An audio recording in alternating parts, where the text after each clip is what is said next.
Marie-Ismaël Garcin est née Rose-Françoise-Marie Garcin à Marseille. Son père, Louis-François, est journalier agricole, et sa mère, Charlotte-Rose Girard, rempailleuse de chaises, tous deux de pères inconnus.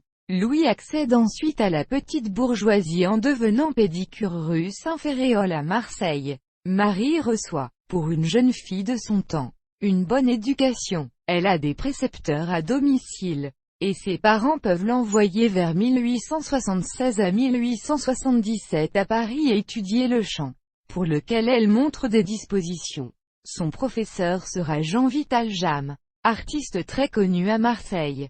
Sa première apparition publique liée à Ismaël a lieu en juin 1877. Elle l'épousera plus tard et chantera alors sous le nom d'Ismaël Garcin. D'après une de ses biographies de l'époque datée de 1887, elle débute à Gand, puis chante à Bordeaux. En 1880 elle fait ses débuts sur la scène du Grand Théâtre de Marseille et joue en particulier dans Zamba de Hérold. Elle passe ensuite à Lille, et elle chante la saison suivante en tant que première chanteuse au Grand Théâtre d'Angers en 1883. Elle y obtient un grand succès dans Fra Diavolo et en tant qu'Annette dans Robin des Bois, une adaptation de Der Freischütz, de Weber. Selon Jules Breton, elle était douée d'une voix merveilleuse, puissante et souple. C'était une cantatrice de haute valeur. Les années suivantes, nous la retrouvons à Alger, puis à Genève. En 1885, elle épouse Ismaël. En effet, dès la promulgation de la loi sur le divorce en 1884, Ismaël l'a demandé pour épouser Marie.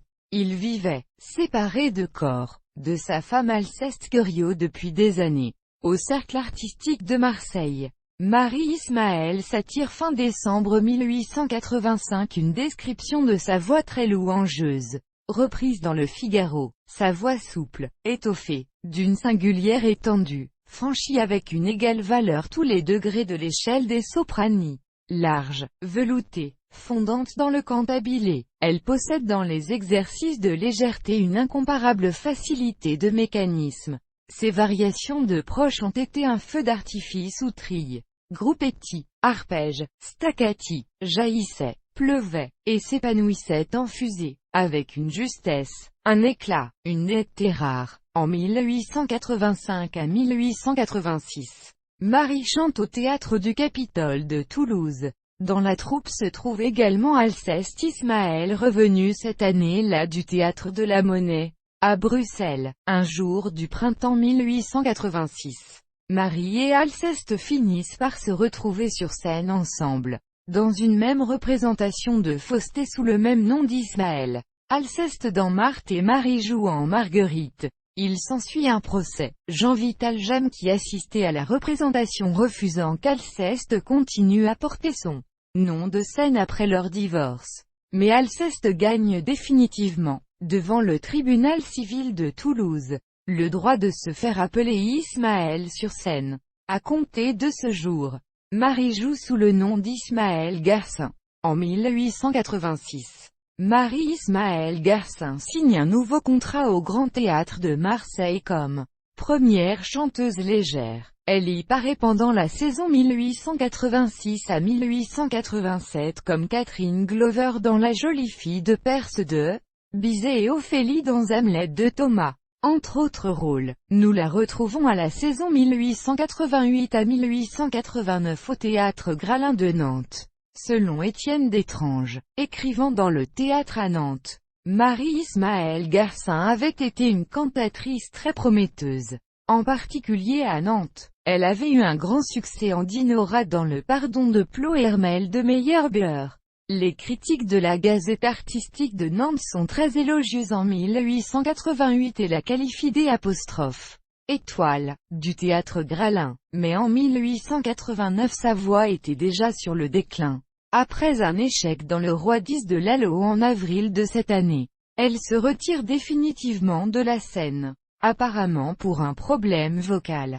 Ismaël avait pris sa retraite définitive en 1882 ou 1886. Il passe ses dernières années avec Marie à sa villa de Marseille, après sa mort en 1893. Marie Garcin ne se remarie pas et vit jusqu'à son décès dans sa villa. Le périodique Marcella la vedette, Hop, cite, nous informe qu'elle reste active dans la vie mondaine et musicale locale jusqu'en 1910 au moins. Cette année-là, elle joue à une représentation de charité dans Jolie Gilles de Ferdinand Poise. Marie-Ismaëlle Garcin n'a jamais eu d'enfant. Et son mari Jean Vital Jam n'a pas non plus de descendance connue. Toutefois, Marie adopte en 1925 sa filleule Marie-Rose Ménard, née en 1898 à Marseille, et ainsi devenue Marie-Rose Ménard Garcin.